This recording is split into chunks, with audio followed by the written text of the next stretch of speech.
Hey everyone, and welcome back to the Stand By Face podcast, the show where we talk about all things Yu-Gi-Oh! I'm Aaron, and with me as always is my co-host Jared Evans. How you doing today, man? Good. How are you? I'm doing all right. It has been quite a couple of weeks. We've been absent in YouTube, been very busy. This is going to be a funny video too because there's two animals in here with us this time. That's Yeah, I not have to keep an eye on my cat and dog right now, and they are terrorizing the whole studio room. So to start off, what news do we got, Jared? Well, just I just wanted to touch on a little bit of the scheduling delays. As of right now, everybody can go look on Konami's website. It's not much to really say. I mean, by now, I think everybody has really noticed the delays. It goes from the past to is now no longer in April. Now it's in May. And that actually pushed back the legendary Duelist from the Deep from May to now June, which is scheduled for June 10th right now. The problem with that is that Tactical Masters, which is, I mean, I don't know if it's the highly awaited set or anything, but it's also scheduled for the 10th on the same day. So I'm just going to take a wild guess and assume that We're going to have more delays. yes, more Tactical pushback. Masters specifically is going to get delayed. This one is pretty hyped up set just because it's got the new Valiant set in it, and the Valiant set is it's much larger than other new sets that are coming out. Typically, when Konami introduces a new set or a new archetype, I mean, they give the archetype about like 10 cards, approximately, give or take. And then a few sets later, they'll give it a few more cards, something like that. This one's not like that. This one has, as of right now,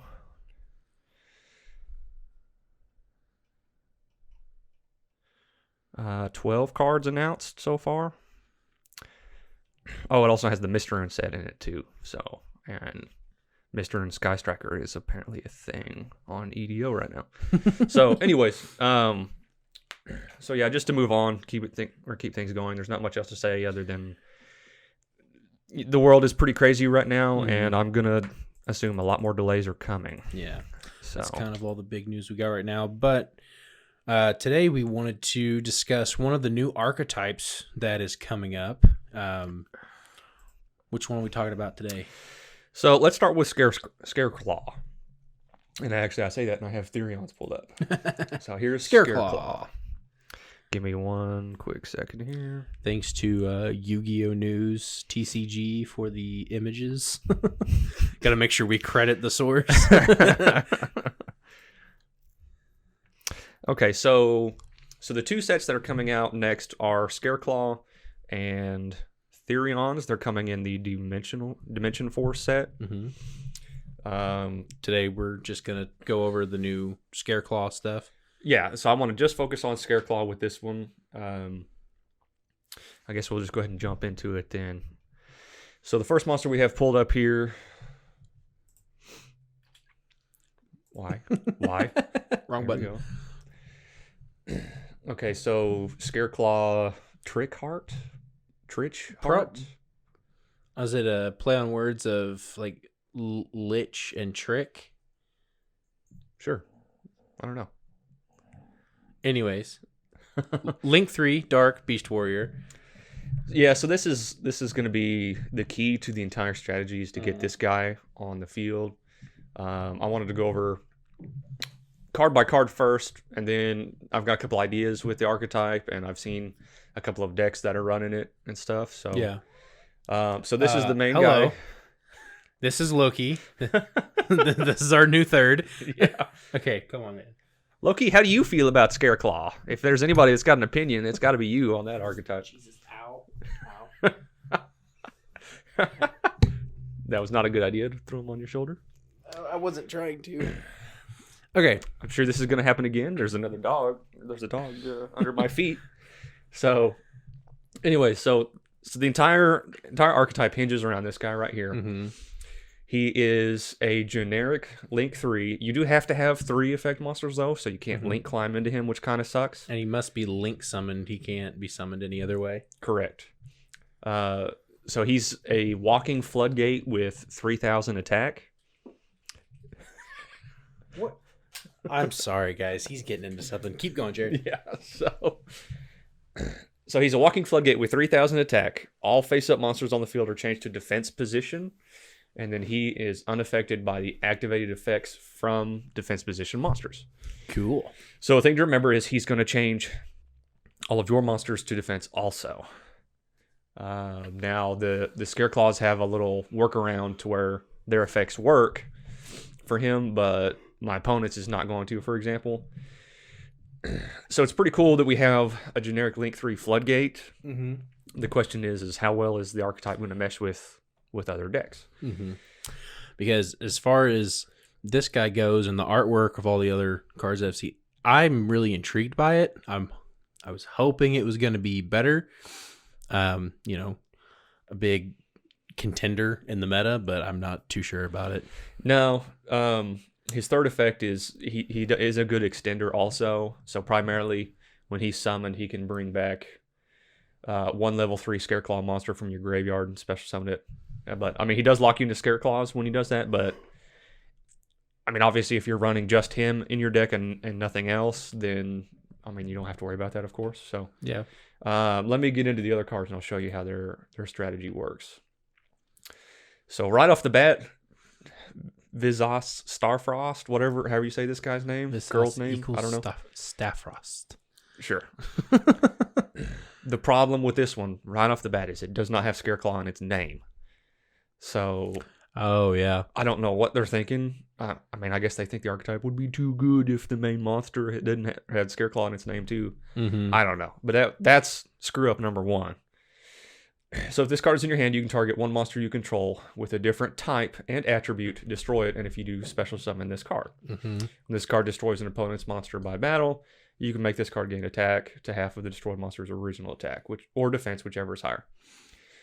So this one can special summon himself. He is, I keep saying he, I don't know if that's a girl or not, I don't know. It's a level 6 tuner, which is the cool thing. So the other monsters, you'll see it'll be good for Synchro 9 plays or possibly Synchro 10. So right off the bat would be Baron de Fleur. Okay. De Fleur. Yeah, and like I said, you can do any generic Synchro 9 plays would work with this guy. There is a way to add it to your hand, which is good, I guess. The catch is he's kind of a neg 1 also. You have to destroy one of your own monsters to summon itself. In the history of Yugioh, there's not a whole lot of scenarios where that is, like a broken card or anything like that. Yeah. So it's got its drawback. It's too fair. Yeah. In my opinion. And obviously it's... Nothing can be too fair. Yeah. And its attack boost is minimal, I guess. It doesn't mesh well with the rest of the Scareclaws. Let's go to the next one. The field spell. Just 1 second. Okay. Shiskai or Shisekai Liphobia? Yeah. Can you pronounce that? Because I cannot. I might offend some Japanese people by pronouncing it, but it's like Shisekai, or sometimes the se is like, it's like very fast. So it's just, so it could be Shisekai Liphobia. I don't know. And it's likely going to have a name change too by the time it comes out also. Yeah. So you can only activate one card with this card's name per turn. Also, you can only use the third effect once per turn. So number one, when you play this card, you can add one Scareclaw monster or one Starfrost from your deck to your hand, which is the monster we just showed you. I don't know how to say it. It's driving me nuts. Second effect, monsters your opponent controls lose 100 attack and defense for each defense position monster on the field. And third, if there are 3 or more defense position monsters on the field, you can target one card your opponent controls, destroy it. So it's pretty good. Any field spell that adds a monster from your deck to your hand is usually broken. Mm-hmm. So it has that working for it. The attack boost is incredibly minimal, but it actually pairs with the other archetypes. Or not archetypes, the other monsters. Where's my mouse? There it is. All right, the Nova.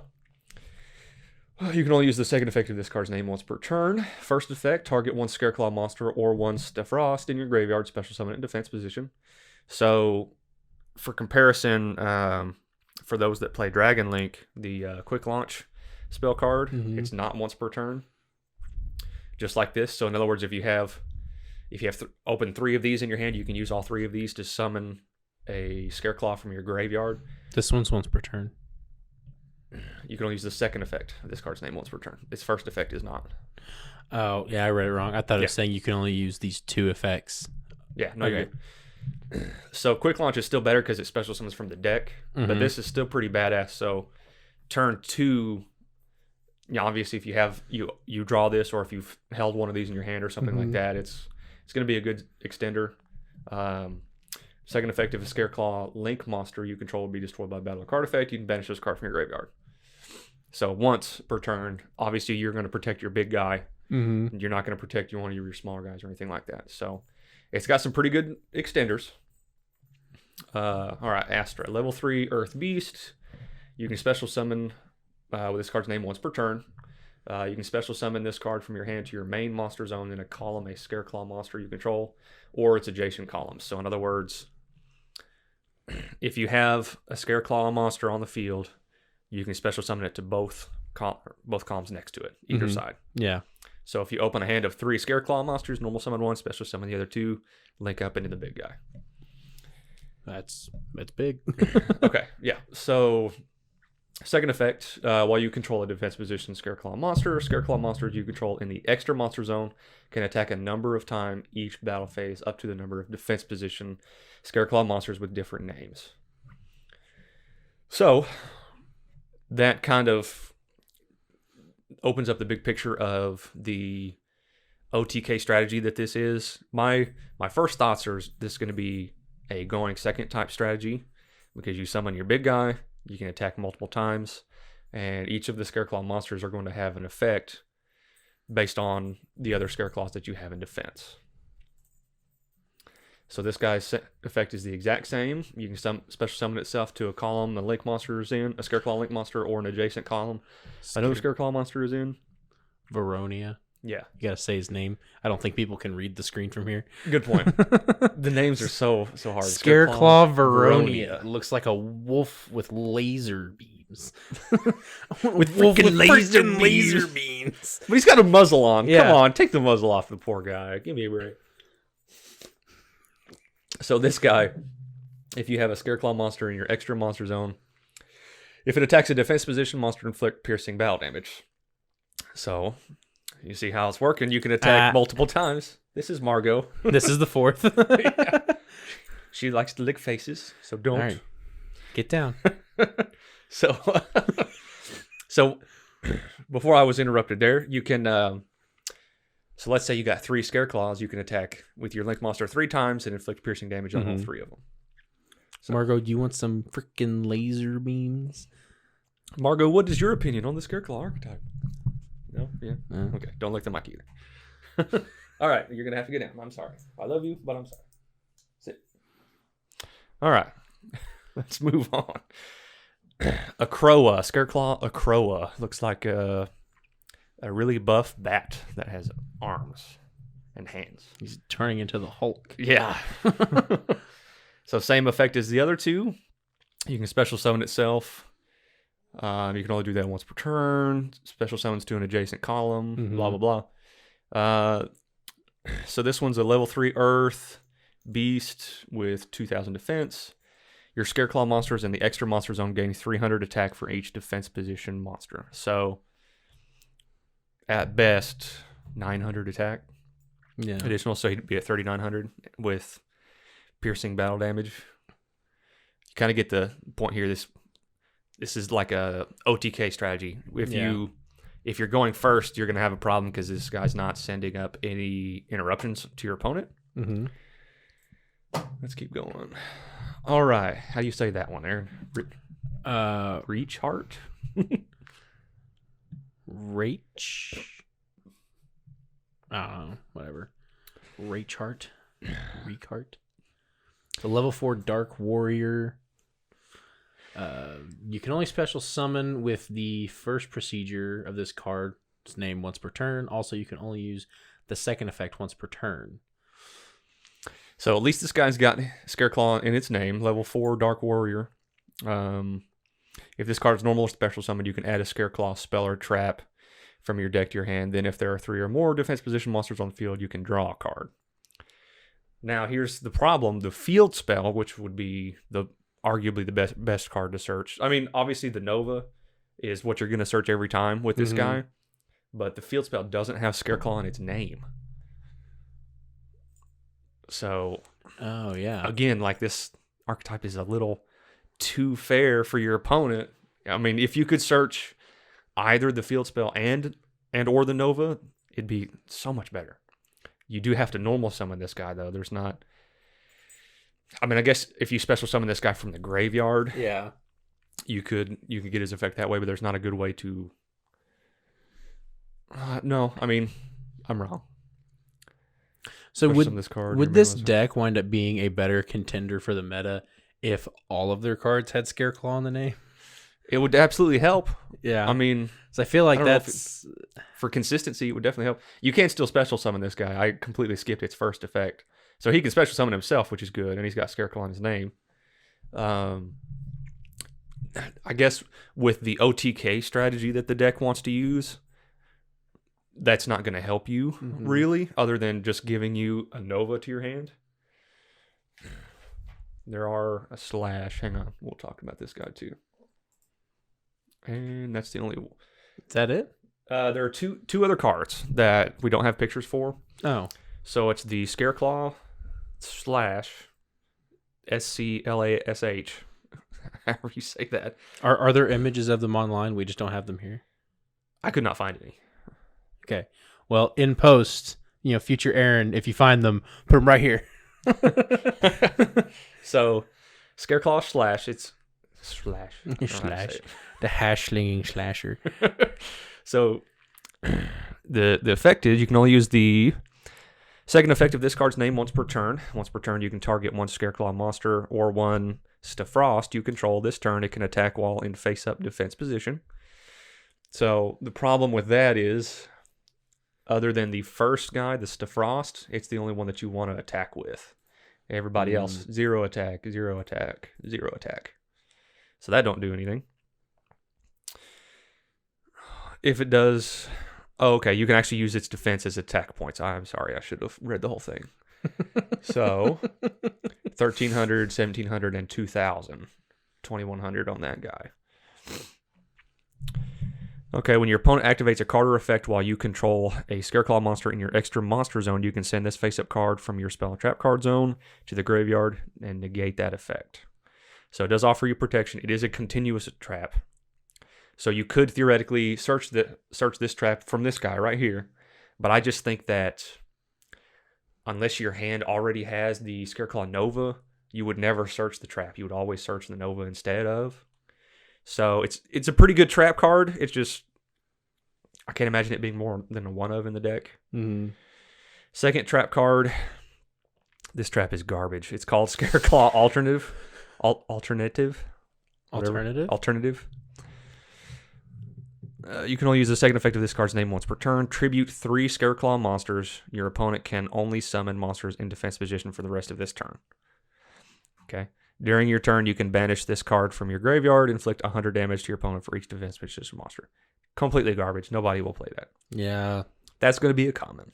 I hate to say it, but this is a very mediocre deck. So I have some final thoughts. Yeah.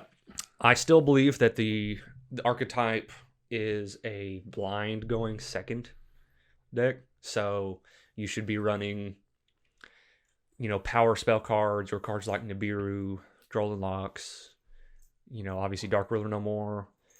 I don't think Forbidden Droplets is really going to be very solid in this deck because you need to special summon your guys to the field while if you send them to the graveyard, you don't. I mean, I guess unless you directly have a Nova in your hand to bring it right back without having a normal summon one, that'd be the only way droplets would really help you. It's situational, you know what I mean? So the Link monster is really good, except other Link strategies too. So Link monsters cannot be switched to defense. So if I'm playing Dragon Link, I don't care if you put all my guys in defense position. Like, that does not stop me at all. the lake monster here, he doesn't stop anybody from using their effects. It's just he himself is unaffected by their activated effects. Yeah. So in most link strategies, if I'm link climbing, that doesn't stop me down. That doesn't slow me down at all. So it's missing the levels of interruption for your opponent, which is why I believe it needs to go second. I have seen some builds trying to go first where they specifically used what's it called? Rescue Cat. Because these guys are beasts. Yeah. The weaker guys. So you can special summon them from the deck from Rescue Cat, which is cool. But I think you could run Rescue Cat and still go second. It'd probably still be better. So that's just my personal opinion. I did a little bit of experimenting with like the Crusadia monsters. Because that one's really good going second too. And I mean, it's kind of bricky because sometimes you're stuck with just doing the Crusadia combo versus the Scareclaw stuff. So you need like heavy draw power in it. So I don't know. I think, and this is just me brainstorming here. I think go a blind second with the power spell cards, Dark Ruler no more, that stuff is your best bet. And then you can just, if you've negated their whole field, then you can attack them with a 3900 attack guy 3 times in a turn and clear their board, and then just hope they can't recover. Because, I mean, I guess you do have really good recursion, or at least some good recursion. So, yeah, the deck is too fair. It needs support. It needs more support. Yeah, it seems like it. That's about it. I mean, its grind game is okay, I guess. I don't believe it's going to be a meta deck. That's about it for my thoughts. What about you? Well, I don't have too many more thoughts, and I kind of let you do the talking on this one. I really have not had the time to dig into this deck to see, to actually form good thoughts and opinions about it. I had hope for it just off of the first initial glance, because y'all can make fun of me if you want. I'm very much one of those duelists that when I see a new archetype come out, I look at the artwork first. I'm like, ooh, that looks cool. I might want to play that. And then come to find out it's mediocre and shite. I mean, the trick art here, it looks pretty badass. Dude. It looks really cool. And I don't know. It could wind up... Obviously, you can't really use its third effect in another deck, but, it's a generic 3 effect monster summon. So you could bring it out, change everyone to defense. It's unaffected by effects from any defense position monster, so that if you change everyone to defense, that helps. But it's just kind of a generic beat stick in any other deck. Yeah. So in order for this deck to be really anything, it's going to need a lot of support. And it's going to have a couple more cards that come out for it, I'm sure. But is 1 or 2 more cards going to change anything? I don't know. For this I mean, they would have to be some broken cards. Yeah, they definitely... I don't know why on the world Konami wouldn't just put Scareclaw in this guy's name and in the field spell. There's got to be some reason we're not seeing it. I don't know why. I mean, one thing that the strategy does have working for it is when you special summon all the main monsters, these are inherent summons, like Cyber Dragon is, for example. So your opponent can't... There's few cards that your opponent will have that would stop it. It'd have to be like a Judgment or something like that. So it's got things that are working for it. It needs a push. It needs something. Needs a little pizzazz. Yeah, I haven't seen any good archetypes that mesh well with it yet, other than, like I said, the Rescue Cat specifically. So, maybe Tri-Brigade players can find something because they are beasts. At least the main monsters are. I'm wondering if maybe they're going to have a synchro monster for it, since they have a tuner. You would think, or maybe they just have the tuner in there so you can use it with other decks. I don't know. That's really weird. the tuner is kind of out of place here. So, like I said, with all these guys, this one's a level 6, and they're all threes. Except this one is a 4. So you could do synchro 9s or 10s. Obviously, Baron is the top one that comes to my head is that you should use because it's an Omni Negate. But yeah, maybe you can use Virtual World Shen and any cards sent from your opponent's field to the graveyard is banished instead. That can, that plus 2 other Scareclaws and the Link guy, would be hard to deal with. Yeah. Consistency will be a problem. You need heavy draw power for sure. I mean, I guess the deck has room to run traps if you want to run like the power spell cards and stuff in it. So did I say traps? Hand traps, excuse me. So I mean I like what the deck has going for it. It's unique. There's no other. Yeah, it just needs a little something extra. Exactly, yeah. And when somebody finds that something extra that meshes well with it, that's all it needs. Which, to be fair, that is most decks that come out. Yeah. Like most new strategies, they're never. Well, I don't say never. Majority of the time, they're not phenomenal coming right out of the gate. There are your exceptions, like your Sword Soul. and others. Yeah, and we all knew it was going to be that when it was announced. Exactly. Too. Yeah. So, hopefully we see some development with this because I'm very interested in it, and I really want there to be a new deck that comes out that I can actually go and play that I'm actually interested in. Because most of the ones that come out, I'm like, it seems cool. I'm not really interested in it. It's kind of what I am. I mean, that's how I am with this. I mean, with this deck. It'll be fun, great for casual play. I'm not expecting to see it at locals hardly at all. So no, we'll see. Who knows? It may be like Yugiohtcg, where we had like a week of just everyone talking about it, and then it just there was like 7 people off the face of the map after that. Nobody played first it. Locals after it came out. Like we had 7 out of like 15 people there that were playing Snakes, and then after that it was nothing. Yeah, and I haven't seen it since. Nope. I'm sure there's people out there, but not at our locals. Yeah. So any final thoughts, Margo? Just go stare at me. You let me outside. Oh, she looked at me. She might actually have to go. Well, that'll wrap up this video. You guys let us know what you think of the Scareclaw archetype. If you like videos like this, I've got a whole lot more coming. If you think Jared's opinions were wrong, let us know. I'd love to hear everyone talk shit about him. With that being said, we'll see you next time, guys. Peace out.